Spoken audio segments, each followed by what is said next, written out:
are headed to the amber waves of grain today. We're going to be going back to the book of Ruth. If you need some help finding that, it's about a quarter of the way through your analog version of the Bible. Okay? And Joshua, Judges, Ruth is where you'll find the book of Ruth. But the story begins, and began last week as we kind of jumped into the story, with some sorrow, with some disappointment. A family from Israel moved to this neighboring neighboring nation of Moab, because there was a severe famine that was taking place in Israel. Now, this family, Elimelech was the dad, husband of the family, and Elimelech and Naomi, their two sons, all moved to Moab, and it sounds like it wasn't too long after that Naomi's husband dies. And then we hear the story that if that wasn't hard enough, both of her sons died. Our sons were of age, and they actually married Moabite women, but that wasn't really necessarily all of that a great thing, because they weren't from this country of Israel. They were Moabite people. They were the enemy of Israel. And Naomi decides to return home to Israel, to this town of Bethlehem in Judah. But when she returns, she is bitter. This grief that she has, the sorrow, turns to bitterness. Bitterness towards God. One of her daughters-in-law, Ruth, insists that she is going to go back to Bethlehem with Naomi. That she's going to leave all of her family in Moab. She's going to leave the gods that her family worshipped. And she is going to go be with this bitter mother-in-law and live with her. Now, doesn't that just sound like a joyous adventure? Probably not. Last week we mostly focused on Naomi, but the book is titled Ruth, so we kind of had this heads up that it's going to be more about Ruth maybe than Naomi. This daughter-in-law who has gone through her own grief, but is giving such a sacrifice to her mother-in-law to take care of her, who's just overwhelmed with sorrow. We talked last week about some good steps to take in our response to pain. If you missed that message, I would encourage you to find that message either on Facebook or on YouTube.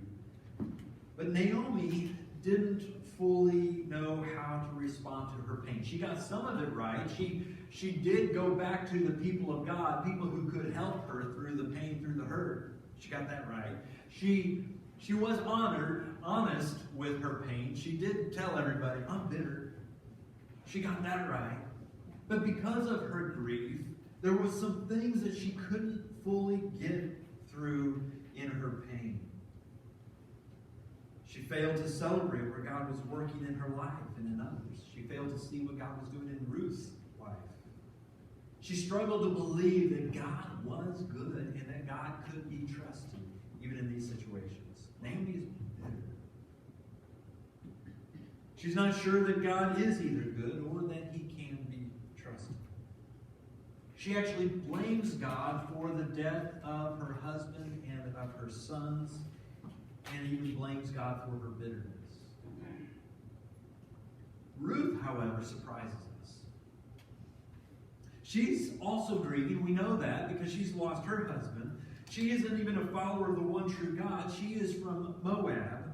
And yet she makes this decision to make this God of her bitter mother-in-law her God. And to serve him faithfully. Naomi tries to persuade even for Ruth to go back home to her own mom and to the gods of Moab. And Ruth insists. She actually says it this way. But Ruth replied, don't urge me to leave you or to turn back from you. Where you go, I will go. And where you stay, I will stay. And as we transition to the next part of the story, we read verse 22 of chapter 1, and it gives us a couple really important details moving forward. It says this. So Naomi returned from Moab, accompanied by Ruth, the Moabite, her daughter-in-law, arriving in Bethlehem as the barley harvest was beginning. First detail that the author really wants us to pick up on here is that Ruth is from Moab. It says it twice here. Several times in chapters 1 and 2, we see the author refer to Ruth as the Moabite. The Moabites, though, were evil. They were a perverse nation. They were an idolatrous nation. They rejected the one true God, the God of Israel. And they were generally an enemy of Israel. Now we have in the very first verse of the book of Ruth, it says that in the time of the Judges, all of this happens. Well, in the time of the Judges, if you look at the book of Judges, you see that Moab was a country that was always opposed to Israel. They were an enemy of Israel. They were always just really kind of a thorn in Israel's side. This is where Ruth is from. The other detail I think that is really important for us to hear is that they show up at the time of year when it is the barley harvest. Ruth and Naomi were showing up as two widows without any money, without any prospects for a job. They literally did not know how they were going to eat, and they show up at the beginning of the barley harvest. And as we move into chapter 2, you'll see why that is significant. So follow with me as we jump into chapter 2, beginning at verse 1. Now Naomi had a relative on her husband's side, a man of standing from the clan of Elimelech, whose name was Boaz. Okay, so now we've got this new character in the story, Boaz. Well, who is Boaz? Well, the author here tells us that he is a relative of Elimelech, of Naomi's husband. So consequently, Boaz is not only a relative by marriage to Naomi, but a relative by marriage to Ruth. Okay? Boaz, it says, is a man of standing. What are we talking about there? Well, we hear man of standing. We believe that he's probably wealthy. He's highly respected. He has influence. In some places of the Bible, this phrase refers to a warrior, someone who is willing to stand for what is right, a person with deep convictions. This is Boaz, a man with standing. Boaz is one who has influence in his town. He is one who can, if Ruth needs help, he is one who can help her. He has the means. But the converse is also true. Because he's a person of influence, he also has the influence, the power in this town to say, okay, this foreigner who is coming in should not be trusted. He's a man of standing. In the little that we know of Ruth, we see Ruth as a person of strong character. She comes from Bethlehem, comes back to Bethlehem, not for the pain that it'll probably mean for her as a Moabite, but she comes back simply to help her mother-in-law, who is just overwhelmed in sorrow. She's a person of character. She realizes that she has to eat and Naomi has to eat. It's not Naomi's role to go and provide for Ruth. It's Ruth's role to provide for her mother-in-law. And so she begins planning, what am I going to do? And she goes to the fields that are being harvested. There was a specific law of God in Israel that said this. In Deuteronomy 24, it says, when you are harvesting in your field and you overlook a sheaf, do not go back and get it. Leave it for the foreigner, the fatherless, and the widow, so that the Lord your God may bless you in all the work of your hands. If you didn't know, God cares for the poor. He cares a lot about them. He cares about those who cannot provide for themselves.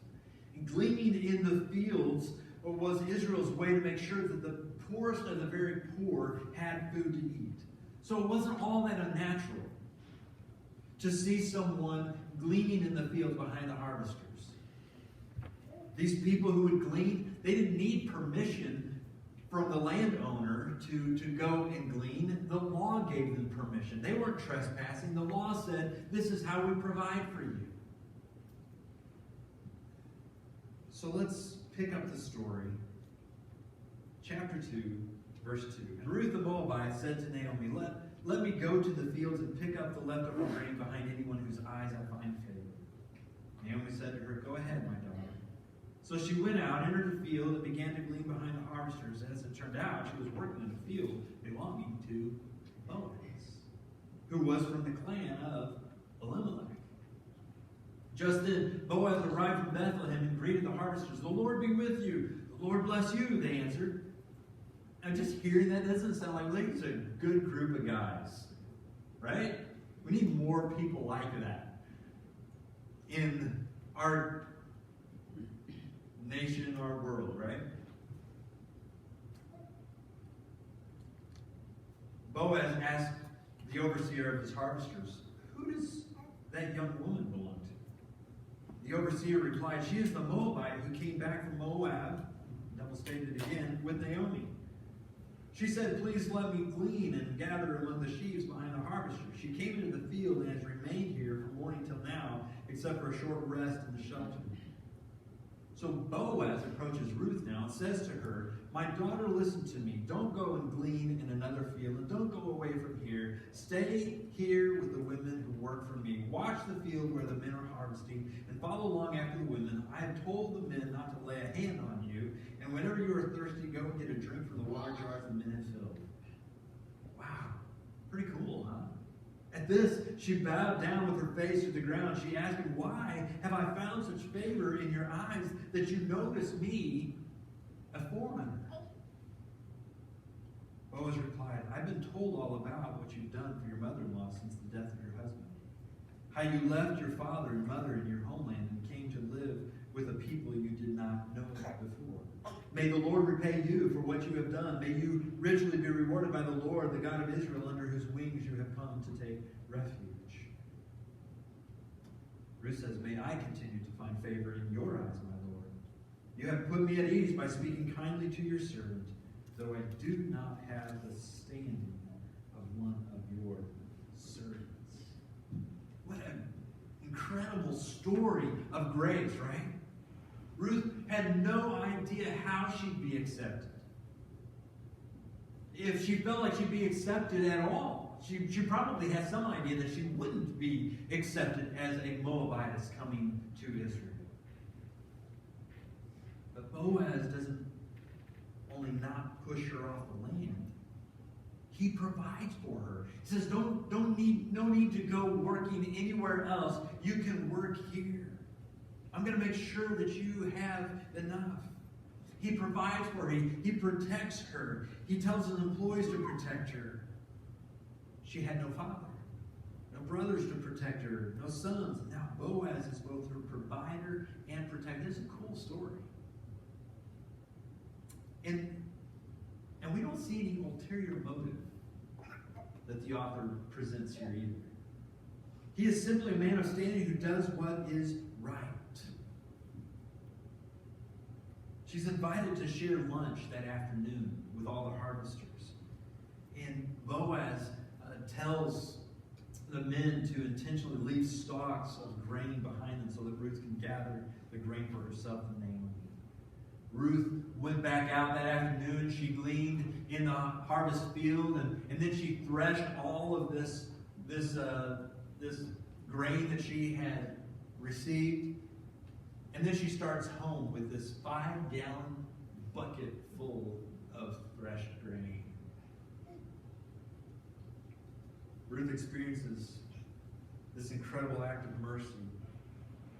She comes home to tell Naomi. Let's pick up the story in verse 19. Her mother-in-law asked her, where did you glean today? Where did you work? Blessed be the man who took notice of you.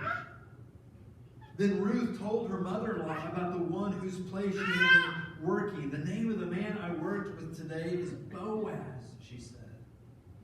The Lord bless him.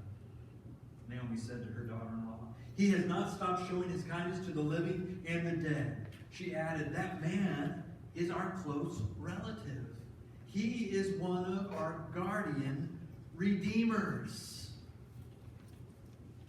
Naomi's tune has changed, hasn't it? When Ruth left her earlier in the day, there was zero guarantee that this plan was going to work. There was zero guarantee that she would come back with enough. There was zero guarantee that Ruth would even come back alive. Naomi was really struggling with hope. And now her daughter-in-law walks in, coming home with 2.5 weeks worth of food. What a day. What a turnaround for them. Yesterday, she was claiming, God has turned his back on me. His hand has been against me. Only hours before, she was saying, God took my husband. He took my sons. He's made my life bitter. But this evening, she recognizes the Lord's goodness and asks God to bless Boaz. Isn't it interesting how our circumstances can change our perspective? When life is really good, it might be easier to say, God is good. God can be trusted. He loves me. He's taking care of me. But when our dark days come, it's really easy maybe to say, God, where are you now? What did I do to make you so mad at me? Why are you against me? Is it possible that the difference between chapters 1 and chapter 1 and chapter 2 is not God, but the difference is Naomi? Is it possible that God loved Naomi just as much in chapter 1 as he did in chapter 2? The only thing that has changed is Naomi's perspective. In our darkest moments, maybe it feels like God has left us. Like he's changed how he feels about us. But it simply is not true. His love endures forever. Naomi's perspective has changed. And there's even more hope when she hears the name of the man who owned the field where Ruth gleaned. She says, Boaz? Are you kidding me? Boaz? He's one of our close relatives. He's one of our guardian redeemers. Now that may not make a lot of sense to us. We don't understand guardian redeemers like they did. But the reason she got so excited about a guardian redeemer is because of what that would mean for her. A guardian redeemer was a person who just kind of had the obligation and the expectation that if a family was going through crisis and they were related and they were the closest guardian redeemer, they would step in because they had the means to and help them. Boaz is one of their guardian redeemers. There are a few responsibilities as a guardian redeemer. First, a redeemer would claim as his own that which was left by the deceased. Now, I know it doesn't sound fair. It's not fair. In those days, if a man died, the wife did not get what the man had. It went unclaimed because women couldn't own property. That's unfair, isn't it? And so there had to be a man to step in, and the guardian redeemer would step in, and everything that was the deceased became his. But it was the expectation that that which was his, that became his because of the deceased, would be used to help the deceased family, the widow and her children if they had children. The guardian redeemer was obligated to take it. And so to take care of the family. But that also meant that they also took on the debt. Any debt that was theirs became his. And it was his to pay back. Another piece to the guardian redeemer responsibility was a redeemer could free any of the family members that had become slaves. Usually they were put into slavery because they couldn't pay the bills. So if he had means and he could pay off all the debts, he could free the family from slavery. That's a big deal. Third, if the widow was childless, a redeemer could make the widow his bride. This would preserve the family line, the man's family line. In that case, the sons, when they were older, they would inherit this deceased man's property. So this guardian redeemer would just take it for a time, and then it would be all given back to the family. The possessions and the people taken care of by the redeemer were called the redeemed. The role of the redeemer was supremely sacrificial. He invested much into helping provide for the family of the deceased family member, but received so little in return, or nothing. The role was so special in Israel's history and in their society that time and time again the prophets and the psalmists describe God with that very term. He is our Redeemer. God seems to give everything without getting anything in return, doesn't he? God is our Redeemer. We are the redeemed. Doesn't God take everything as his own? He takes us even as he finds us. But doesn't leave us as he finds us. He delivers us. Even calls us his bride. He's our Redeemer. So you need to understand that the story of Boaz and Ruth is more than a story about Boaz and Ruth. The story of hope and redemption is an illustration of your Redeemer and your redemption. You gotta catch that. This is a story of your Redeemer and your redemption. And we're gonna see this even more in the next couple of weeks that we look at. But let's make some connections from this week. Like Ruth, we have no hope. We can't save ourselves. We are a mess. Boaz stepped in to help where Ruth and Naomi were incapable. A redeemer would step in to help a widow put the pieces of a shattered life back together. Isn't that exactly what Jesus does for us? Many of us walk into this place, I know, week after week after week, just feeling broken. Feeling like we can't measure up. We will never make it. You know, my life is a mess. How do I get it back in line? We put a smile on our face, maybe. Pretend that life is great, but on the inside, we're dying. Jesus is the one who picks up the pieces. Jesus is the one who can take the brokenness of our lives and restore us. He's the one who can take the ashes of our past dreams and make something beautiful out of it. That's what a redeemer does. A redeemer was a deliverer from one's slavery, right? Isn't that what Jesus does for us? The Bible describes sin as a life of slavery. Jesus delivers us from sin's slavery. We make these decisions thinking it's going to provide us freedom. Thinking it's going to provide us the life that we really want. And then we make those decisions, and guess what happens? You know what happens. It's nothing but bondage when we sin. We become slaves to the things that we thought were setting us free. Jesus is the one who sets us free from the shackles of sin. Here's what John 8:34-36 says. Jesus says, "Very truly I tell you, everyone who sins is a slave to sin. Now a slave has no place, a permanent place in the family, but a son belongs to it forever. So if the Son sets you free, you will be free indeed." Amen. Jesus offers to set us free from the slavery of sin. That, folks, is called redemption.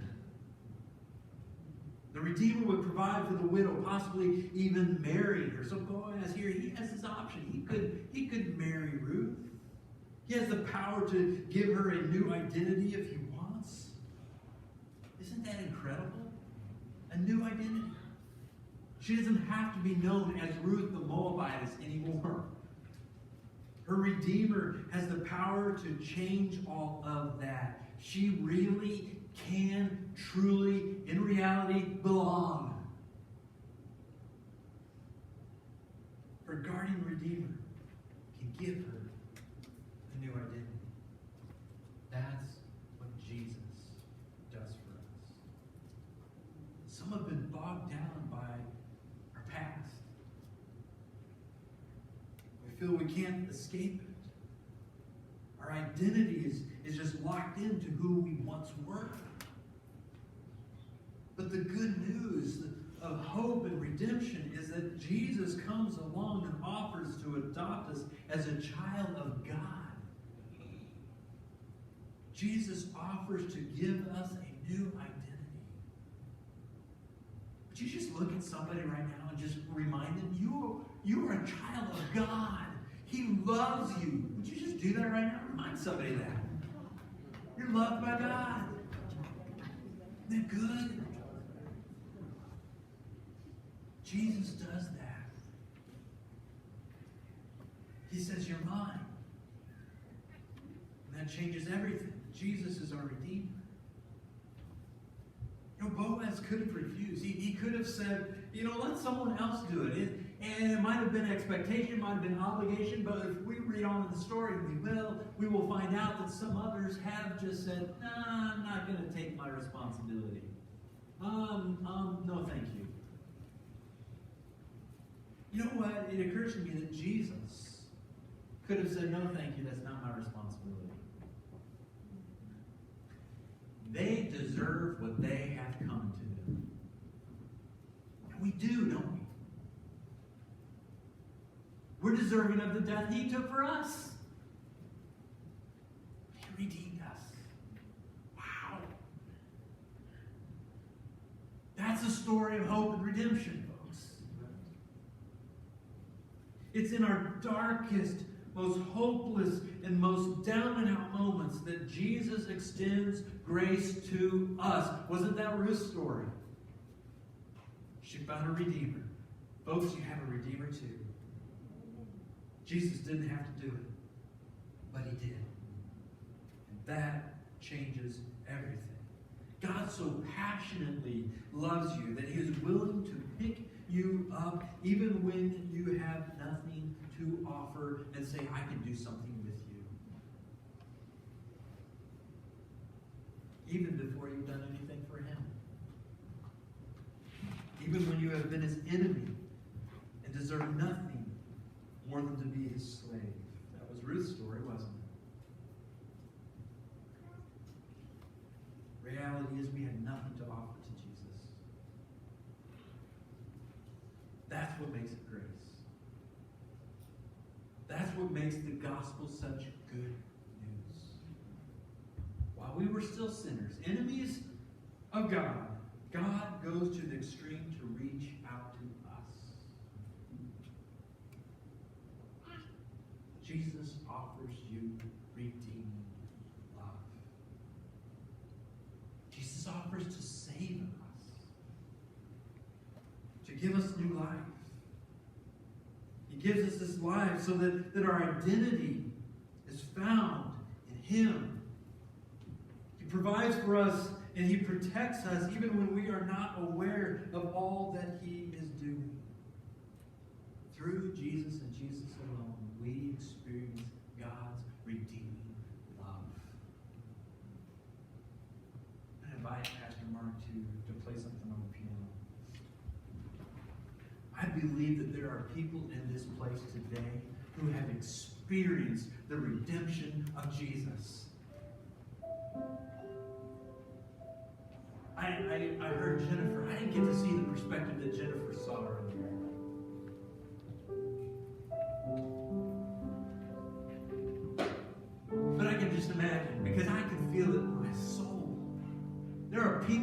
place that are just set free. Sharing with others who will hear it. My God is good. He's my Redeemer.